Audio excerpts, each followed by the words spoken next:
태국과의 국경 분쟁으로 국제사회의 눈총을 받던 캄보디아가 이제는 전혀 다른 폭풍 속으로 빠져들었습니다. 국경 너머의 총성이 먹기도 전에 이번에는 한국과의 외교 전선이 흔들리고 있습니다. 단 한 건의 사건. 그러나 그 사건이 던진 파장은 상상을 초월했습니다. 캄보디아 현지에서 한국인 대학생이 납치와 고문 끝에 참혹하게 운명을 맞이한 사실이 드러난 순간 한국 사회 전체가 분노로 들끓기 시작했습니다. 언론은 국가가 국민을 지키지 못했다는 비판으로 가득 찼고 외교부는 곧바로 행동에 나섰습니다. 이번에는 단순한 항의나 외교적 서한이 아니었습니다. 외교부는 캄보디아 대사를 공식 조치하며 강력한 항의의 뜻을 전달했습니다. 한국이 외국 대사를 조치한 것은 극히 이례적인 일입니다. 그만큼 이번 사건의 충격과 분노가 얼마나 큰지를 단적으로 보여주는 장면이었습니다. 사건의 시작은 지난 7월 캄보디아 북서부 국경지역에서 벌어진 무력 충돌에서 비롯되었습니다. 태국과 캄보디아는 오랫동안 국경을 둘러싸고 갈등을 이어왔고 그 불씨가 다시 살아난 것입니다. 포성이 울린 그날 국제사회는 경악했습니다. 불과 몇 시간 만에 양국 군인 수십 명이 부상을 입고 민간인 수천 명이 피난길에 올랐습니다. 태국 정부는 명백한 주권 침해라며 격분했고 방콕 주재 캄보디아 대사를 즉각 소환했습니다. 동시에 캄보디아산 농산물과 섬유 제품에 대한 통관 절차를 중단시키며 경제 제재를 개시했습니다. 그러나 아이러니하게도 진짜 위기는 여기서부터 시작이었습니다. 전 세계 언론이 주목한 사건은 총성이 아니라 한 젊은 한국인의 죽음이었습니다. 여름방학을 맞아 캄보디아를 방문했던 22세 한국인 대학생이 현지 범죄 조직에 납치되어 잔혹하게 고문당한 끝에 사망한 것입니다. 이 사건은 단순한 범죄를 넘어 캄보디아 내 한국인 안전이 얼마나 위태로운가를 보여주는 충격적인 현실을 드러냈습니다. 조사 결과 피해자는 허위 구직 광고를 믿고 캄보디아로 유인된 뒤 범죄 조직에게 감금당하고 몸값 5천만 원을 요구받은 것으로 드러났습니다. 그리고 고문 끝에 목숨을 잃었습니다. 그보다 더 큰 문제는 캄보디아 당국의 태도였습니다. 이미 유사한 한국인 피해 사건이 여러 차례 발생했음에도 불구하고 정부는 이를 방관하거나 사실상 무시했습니다. 한국인 피해는 개인의 불운일 뿐이라며 책임을 회피하는 모습이 국민의 분노에 기름을 부었습니다. 한국 외교부는 즉각 행동에 나섰습니다. 조현 외교부 장관은 주한 캄보디아 대사를 조치해 강력히 항의하며 한국인 대상 범죄에 대한 캄보디아의 무책임한 태도는 더 이상 용납될 수 없다고 경고했습니다. 그 순간 외교무대의 공기가 싸늘하게 얼어붙었습니다. 한국은 단 한 명의 국민이라도 피해를 입는다면 결코 침묵하지 않는 나라로 알려져 있습니다. 특히 이번 사건은 단순한 개인의 비극이 아니라 국가의 명예와 직결된 사안이었습니다. 영국의 유력 매체 인디펜던트는 한국 정부가 이례적인 강경 조치에 나섰다며 외교 조치 소식을 대대적으로 보도했습니다. 동시에 태국 매체 더 네이션은 캄보디아가 태국보다 훨씬 강력한 상대를 건드렸다며 한국의 대응에 놀라움을 감추지 못했습니다. 결국 이번 사태는 단순한 범죄 사건을 넘어 외교와 국가의 자존심이 맞부딪히는 국면으로 번졌습니다. 한국 정부는 자국민 보호를 위해 외교적 수단을 총동원하겠다고 선언했고 외교부는 푸놈펜 지역에 대한 여행 경보를 특별주의보로 상향 조정했습니다. 이는 사실상 캄보디아 정부에 대한 강력한 경고이자 한국의 국가적 결단이었습니다. 이제 전 세계가 주목하고 있습니다. 작은 불씨에서 시작된 분노가 어떤 폭풍을 불러올 것인지 말입니다. 한국 사회는 이번 사건을 단순한 외국 범죄로 받아들이지 않았습니다. 그것은 곧 한국인에 대한 공격이자 국가의 자존심에 대한 도전으로 인식되었습니다. 대통령실은 즉시 움직였습니다. 이재명 대통령은 10월 11일 밤 긴급 지시를 내렸습니다. 캄보디아 내 한국인 대상 범죄가 더 이상 반복되지 않도록 외교적 역량을 총동원하라.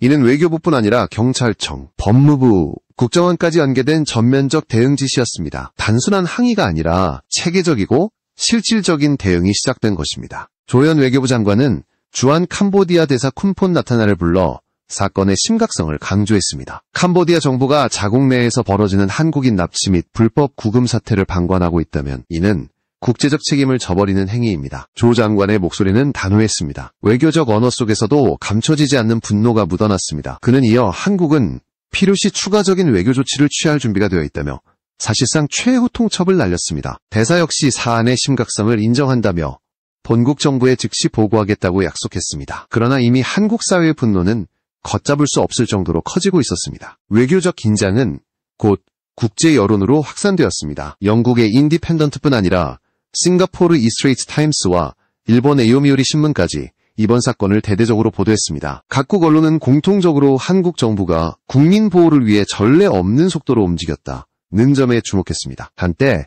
아시아의 변방으로 여겨졌던 한국이 이제는 세계 외교 무대에서 책임있는 강국으로 자리 잡았다는 평가가 이어졌습니다. 캄보디아 정부는 당황했습니다. 자신들이 예상치 못한 강도의 외교 압박이 밀려온 것입니다. 그들은 태국과의 국경 충돌로 이미 국제적 비난을 받는 상황에서 또 다른 외교적 위기를 맞게 되었습니다. 태국과의 분쟁은 군사적인 문제였지만 한국과의 갈등은 훨씬 더 복합적이었습니다. 경제, 외교, 그리고 국제 여론까지 모든 축이 한꺼번에 움직이기 시작한 것입니다. 한국 외교부는 캄보디아 수도 푸놈펜의 특별 여행 경보를 발령하며 모든 한국인에게 불필요한 여행을 자제할 것을 권고했습니다. 이 조치는 단순한 경고가 아니라 사실상 경제적 압박의 시작이었습니다. 푸놈펜에는 다수의 한국 기업이 진출해 있으며 특히 건설, 물류, 에너지 부문에서 한국 자본의 비중이 큽니다. 그만큼 한국 정부의 움직임 하나하나가 캄보디아 경제에 직접적인 타격을 줄 수 있었습니다. 엠네스티 인터내셔널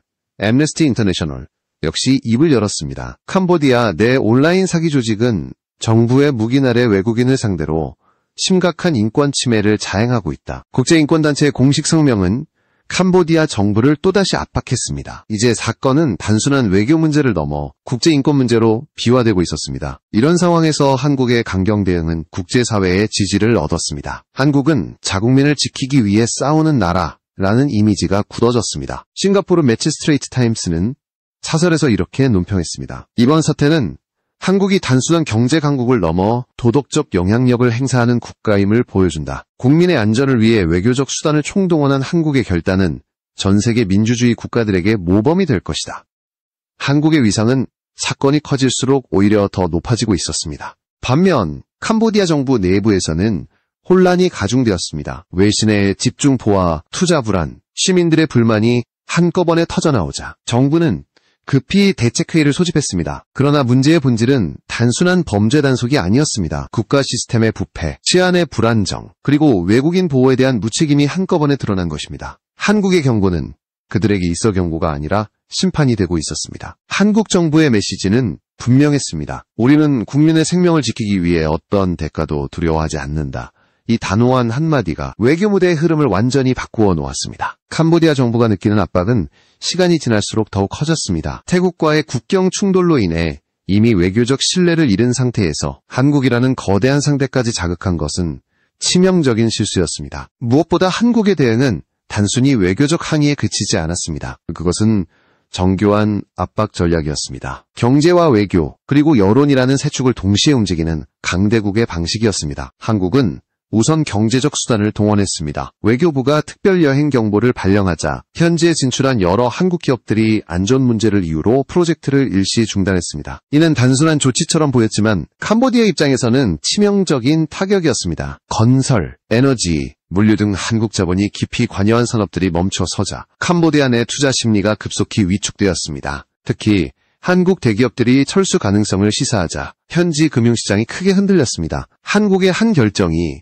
곧 경제 경보로 이어진 것입니다. 이 상황에서 캄보디아는 외교적으로도 고립되었습니다. 태국, 싱가포르, 베트남 등 주변국들이 이번 사태를 예의주시하고 있었기 때문입니다. 특히 태국은 한국이 움직였다면 캄보디아는 쉽게 버티지 못할 것이라는 냉정한 반응을 보였습니다. 이는 단순한 예측이 아니라 현실적인 분석이었습니다. 한국은 이미 동남아시아 여러 국가와 전략적 동반자 협정을 체결하며 경제와 안보를 동시에 연결하는 거대한 네트워크를 구축해 두었습니다. 그중 캄보디아는 가장 약한 골이었습니다. 국제 언론의 시선도 냉혹했습니다. 프랑스 AFP 통신은 캄보디아의 문제는 외교가 아니라 신뢰의 붕괴에 있다고 지적했습니다. UN 인권이사회는 이번 사건을 정식 안건으로 상정했고 캄보디아의 인권 실태에 대한 조사 요구가 이어졌습니다. 외교적 고립이 현실이 되고 있었습니다. 한국이 움직이자 국제사회 전체가 반응한 것입니다. 그만큼 한국의 발언권은 이미 세계 외교 무대에서 무시할 수 없는 수준에 올라 있었습니다. 캄보디아는 뒤늦게 수습에 나섰지만 이미 상황은 통제 불가능에 가까웠습니다. 정부는 한국인 안전대책을 마련하겠다고 발표했지만 신뢰는 이미 무너진 뒤였습니다. 한국 언론은 연일 캄보디아,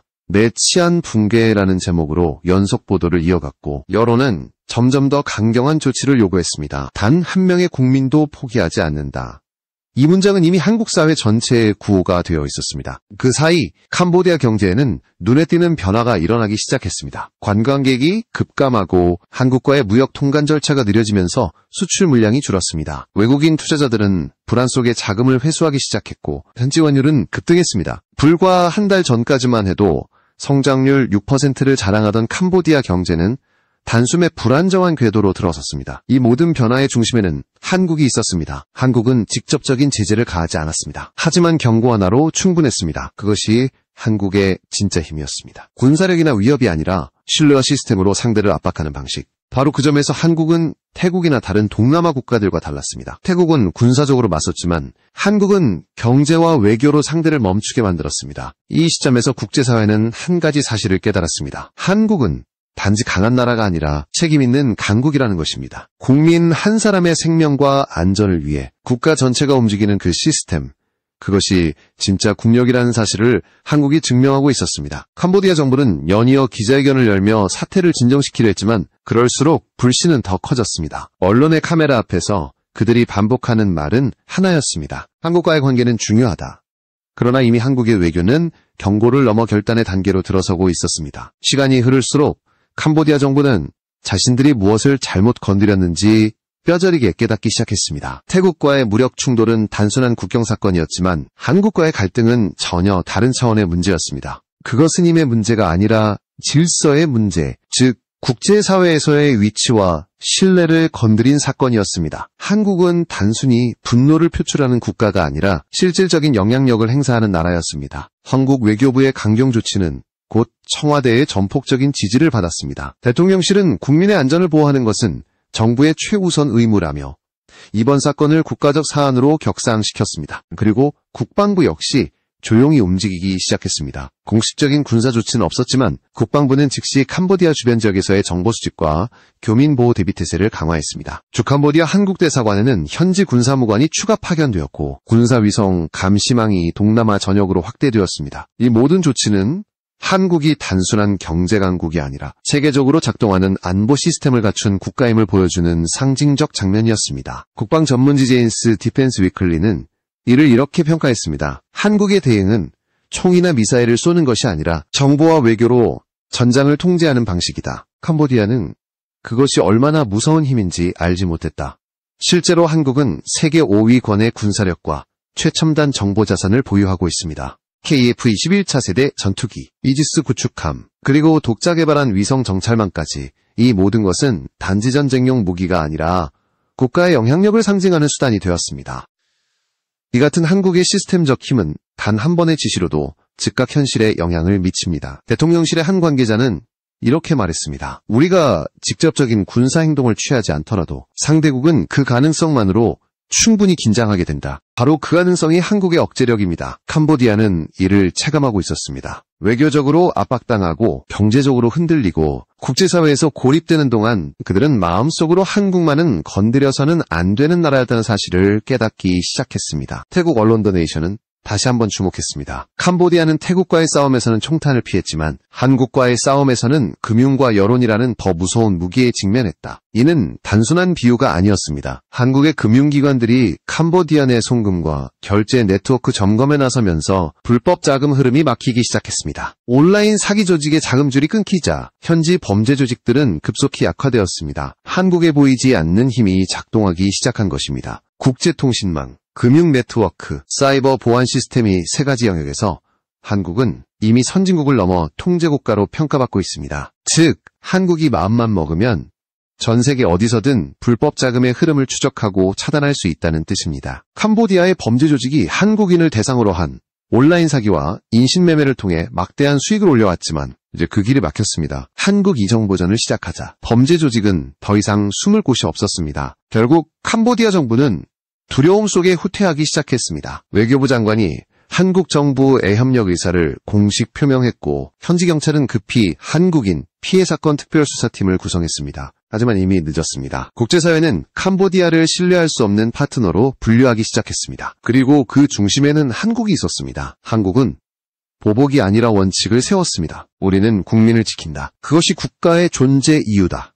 이 문장은 외교적 경고를 넘어 한국이라는 나라의 철학을 대변하는 선언이었습니다. 캄보디아의 위기는 이제 내부로부터 무너지고 있었습니다. 외신의 집중 공격, 투자 철회, 시민들의 불안이 한꺼번에 터져나오면서 정부는 완전히 마비 상태에 빠졌습니다. 한때 자신감을 내비치던 훈 만해 총리조차도 공개석상에서 한국과의 관계 회복이 최우선 과제다 라고 발언할 정도로 상황은 심각했습니다. 그러나 이미 한국의 입장은 단호했습니다. 신뢰가 무너진 이상 관계의 복구는 조건부로만 가능하다는 것이었습니다.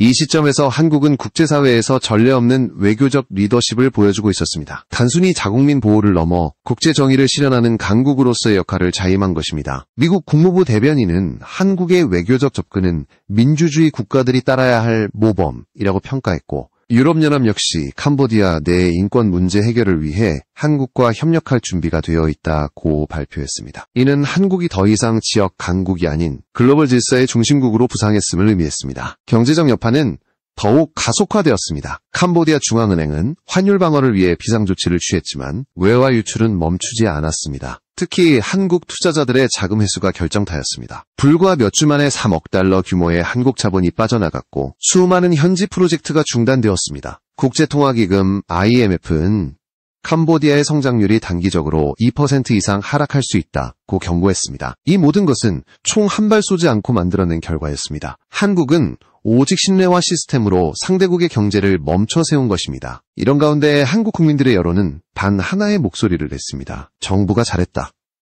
대통령의 지지율은 10월 들어 급상승했고 언론은 국민이 정부를 믿기 시작했다는 평가를 내렸습니다. 국민의 생명을 지키는 정부, 정의를 행동으로 보여주는 나라, 그것이 한국의 이미지로 굳어졌습니다. 사회관계망에서는 한국은 더 이상 약한 나라가 아니다. 태국은 몰라도 한국은 다르다 라는 문장이 해시태그로 번졌습니다. 그리고 바로 그 문장이 이번 사태를 상징하는 말이 되었습니다. 태국 언론 더 네이션은 사설에서 이렇게 썼습니다. 캄보디아는 자신이 총을 들고 싸웠지만 한국은 단 한 번의 외교적 발언으로 세상을 움직였다. 이것이 진정한 강국의 모습이다.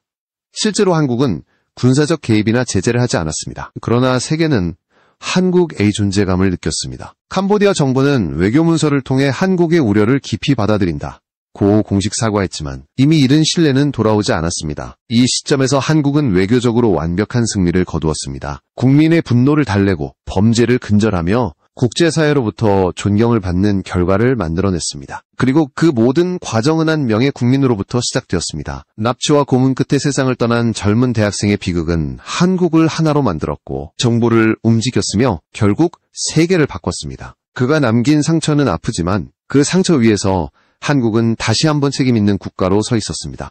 이 사건을 통해 전 세계는 깨달았습니다. 한국은 단지 부유한 나라가 아닙니다. 정의를 실현하고 국민을 지키는 나라입니다. 그리고 그 힘은 탱크나 전투기에서 나오는 것이 아니라 국민과 정부가 하나가 되었을 때 발휘되는 신뢰의 힘에서 비롯됩니다. 그 신뢰가 바로 한국을 지탱하는 진짜 무기였습니다.